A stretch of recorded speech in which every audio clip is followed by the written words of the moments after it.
Señora concejal de Medellín, María Paulina Guinaga, muy buenos días. Muy buenos días, doctor Fernando, para usted y por supuesto para toda la mesa de trabajo y todas las personas que nos están escuchando en esta mañana.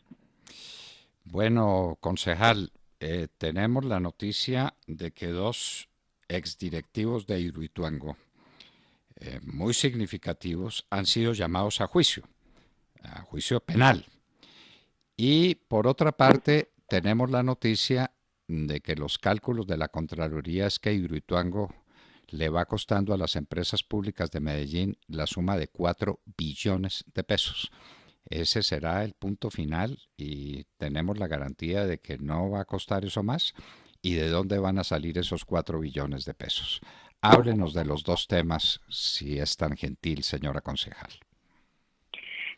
Bueno, como ustedes saben, la Fiscalía ha iniciado unos procesos de investigación y ha realizado varios allanamientos a las instalaciones de EPM desde el año 2017, cuando se destapó en Brasil el escándalo de corrupción donde estaba Odebrecht y también Camargo Correa, que es quien lidera el consorcio constructor de Hidroituango con un 55% de este consorcio.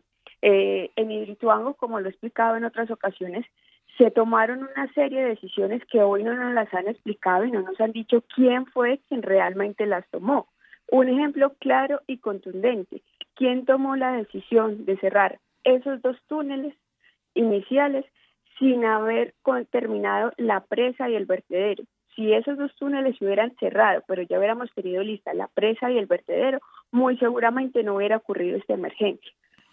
También quedan dudas frente a otras decisiones que se tomaron directamente desde PM, como la construcción de ese tercer túnel, que todavía no han explicado por qué se tomó la decisión de construirlo cuando la sociedad de Hidroituango no aprobó la construcción de ese tercer túnel, y peor aún, el board de expertos que había contratado EPM para que asesorara la construcción del proyecto tampoco lo hicieran.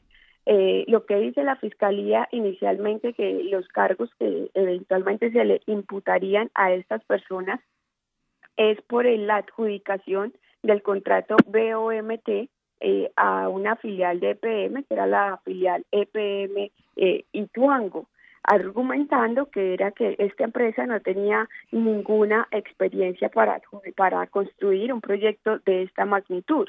Pero no nos podemos olvidar que más allá de que haya sido una filial o no de EPM, pues que EPM ya había construido un número importante de centrales hidroeléctricas en el país y que sí contaba con toda la experiencia para desarrollar una hidroeléctrica como Hidroituango.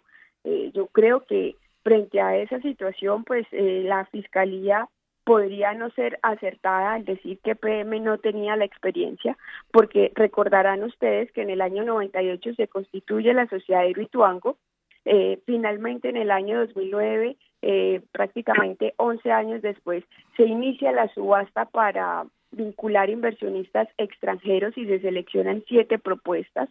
Luego, en junio del 2010, se suspende esa subasta internacional y en ese mismo año se crea EPM Ituango, porque se toma la decisión que es EPM quien va a construir la hidroeléctrica. Y finalmente, en marzo de 2011, se firma el contrato BOMT, que es el que se hace entre la sociedad de Hidroituango y EPM para construir Hidroituango como tal, y finalmente EPM termina contratando el consorcio Camargo Correa con INSI y con Concreto para construir el proyecto Hidroituango. Entonces yo creo que acá también no puede terminar pasando que los verdaderos responsables, los que tomaron estas decisiones, simplemente se laven las manos con dos personajes que, si bien es cierto, han tenido responsabilidad en el proyecto, no tenían tampoco la última palabra en el proyecto. Yo sí creo que acá falta muchísimo por explicar, y como lo dice también el artículo del espectador sobre los posibles sobornos que se hubieran pagado en el proceso de adjudicación del contrato de las obras principales a Camargo Correa con INSA y con Concreto, porque ese proceso fue bastante complicado. Hubo una serie de adendas que se emitieron en ese proceso, y eso está bien, pero hubo dos que llamaron principalmente la atención. Una, 12 días antes de que se cerrara el proceso, en la que se decía que toda la información era reservada, a pesar de que 3 de los 4 participantes estaban solicitando que se compartieran las propuestas. Y otra que se realizó 5 días antes del cierre, 5 días antes del cierre, donde se modificaban los requisitos para acreditar experiencia. Entonces ya nos iban a aceptar experiencias producto de escisiones, fusiones y demás, que eso está muy bien, es un requisito muy importante, pero que eventualmente se hubiera tenido que hacer muchísimo antes. Porque si es tan importante acreditar la experiencia, ¿cómo es posible que se dieron cuenta 5 días antes del proceso que había que modificarlo? Y esto hizo que salieran de concurso 2 de los 4 participantes. Entonces, acá sí nos genera dudas, como lo dice el espectador, la forma como se adjudicó las obras civiles de Hidroituango, que eso aún no está claro y que es otra línea de investigación que hoy tiene la Fiscalía. Y con respecto a los sobrecostos de Hidroituango tenía un valor de referencia inicial de 11.4 billones de pesos para EPM, incluso el costo financiero. El modelo estaba planteado para un tiempo de recuperación de la inversión de 50 años y que al cabo de esos 50 años EPM le iba a transferir a la sociedad Hidroituango, quien tiene la mayoría la operación de Hidroituango, porque ya había recuperado su inversión. Recordemos también que EPM estaba financiando esto con recursos propios y con deuda. Sin embargo, ya con según nos ha informado el gerente Jorge Londoño de la Cuesta, y según el informe de la Contraloría, ya estaríamos hablando que Hidroituango tendría un costo superior a los 15 billones de pesos, sin tener en cuenta solamente el costo del proyecto, sin tener en cuenta el lucro cesante del proyecto, las futuras reclamaciones por las afectaciones a la población, a los predios, a los eventuales cambios del uso de las tierras de las aguas abajo del proyecto, que eso también podría tener un gran impacto financiero. EPM solo estima que las aseguradoras le respondan por 2.5 billones de pesos. En el caso puntual de las pólizas de responsabilidad civil extracontractual, solamente tenían una cobertura de 50.000 millones de pesos y ya se han gastado más de 60.000 millones. Entonces, un proyecto que usted le cargue un 40% de sobrecosto con un periodo de recuperación de más de 50 años, pues ya es un proyecto que financieramente, a mi modo de ver, es prácticamente inviable por los sobrecostos, porque no sabemos las demandas que se nos van a venir por todos los temas de las afectaciones a la población, porque todavía hay una gran incertidumbre en torno a lo que van a dar las aseguradoras, pero no se puede desconocer que Hidroituango, pase lo que pase, es un proyecto muy importante que lo necesita el país y que a pesar de que ya los números no cuadren, pues hay que terminarlo, hay que sacarlo adelante, porque como lo dije, el país lo necesita y porque es mejor perder 3, 4 billones a perder los 15 o 16 billones que se han invertido en esto. No cabe duda ninguna. 15 o 16 es más que 3 o que 4. De manera que, como decimos popularmente, del ahogado el sombrero. Algo se tiene que rescatar y se rescata una cantidad de generación eléctrica que el país necesita angustiosamente. Hidroituango tiene que salir al otro lado, pero una cosa es eso y otra cosa son todos los errores que se cometieron en Hidroituango, que son los que están averiguando la Contraloría, la Fiscalía, entidades de control. Y la historia de que es que EPM tiene mucha experiencia en la construcción de centrales eléctricas, eso es mentira. Una cosa es ser propietario de la obra y otra cosa es ser ejecutor de la obra. Conocí bastante los proyectos de EPM en su momento y siempre contrataban grandes firmas internacionales con una inmensa experiencia para que ejecutaran. Pero eso no ejecutaba EPM. Que yo sepa, EPM no construyó, ella con sus ingenieros, con sus calculistas, no construyó ninguna central hidroeléctrica. ¿O sí, concejal? No, pero utilizó, digamos, que el mismo esquema que se utilizaba en Hidroituango. Recordemos que acá en Hidroituango EPM contrata los diseños con Integral, no es EPM quien diseña propiamente, y contrata también la construcción con esta brasilera, Camargo Correa, con Concreto y con INSA. Yo creo que acá hubo una serie de errores y de malas decisiones administrativas que no pueden ser imputables únicamente a dos personas, acá hay mucho más responsables. También recordemos quiénes eran los dirigentes de esa época que presidían la junta directiva tanto de EPM como la junta directiva de la sociedad de Hidroituango, cuando se toma la decisión de construir ese tercer túnel sin tener las licencias, porque los dos túneles iniciales no pudieron tener las compuertas.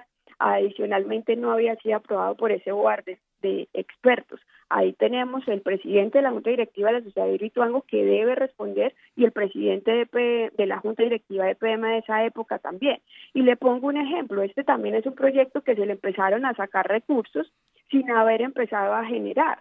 Es muy, no sé, por decirlo de alguna manera particular, que en el año 2013 se firme un contrato de 35 millones de dólares donde la gobernación, en cabeza del doctor Sergio Fajardo, le cede los derechos políticos a EPM sobre Hidroituango por un año, para que EPM tome absolutamente todas las decisiones a cambio de 35 millones de dólares que se utilizaron para que el doctor Fajardo pudiera construir sus parques educativos y pagara sus promesas de campaña.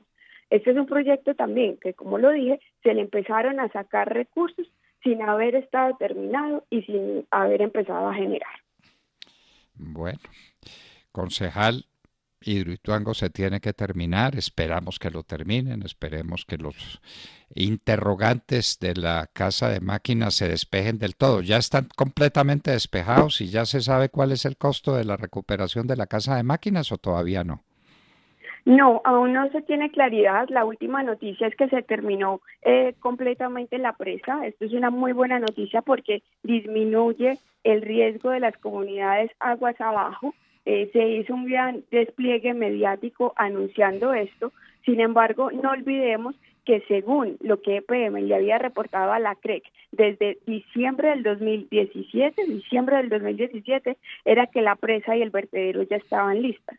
Y repito, si esto hubiera estado listo, no hubiéramos tenido la contingencia al cerrar estos dos túneles y que se hubiera taponado el tercer túnel. Entonces, muy bien que hagan ese gran despliegue mediático, pero no olvidemos que es que en teoría eso ya debería estar listo desde diciembre de 2017, según como se lo reportó la misma EPM a la CREC. La EPM ya hizo las ventas de participaciones en sociedades con las que iba a solventar financieramente las pérdidas de Hidroituango. No, señor, todavía está en el proceso de la venta de las acciones del paquete accionario que tiene NISA. Este se tuvo que suspender inicialmente porque el precio al que se estaba ofertando por parte de EPM era inferior al que se estaba cotizando en bolsa una vez salieron los resultados consolidados de ISA en el año 2018 y demostró una utilidad importante por parte de la empresa. Entonces el proceso de ISA todavía está en camino, no se ha materializado. Hubo una primera etapa donde se vendieron se recibieron cerca de 200.000 millones, pero frente a los activos que se iban a vender en Chile, el doctor Jorge Londoño de la Cuesta informó en el Consejo de Medellín recientemente que esto solo se iba a poder materializar en el primer trimestre del próximo año, lo cual preocupa porque la empresa tiene una crisis de liquidez, se sigue endeudando. Recientemente también tuvo que hacer una emisión de bonos para reperfilar la deuda, lo cual está bien, pero es aplazar el problema por más de 4 billones de pesos, y esto ha hecho que las calificadoras de riesgo le den una calificación con perspectiva negativa. Perspectiva negativa, Dios nos libre.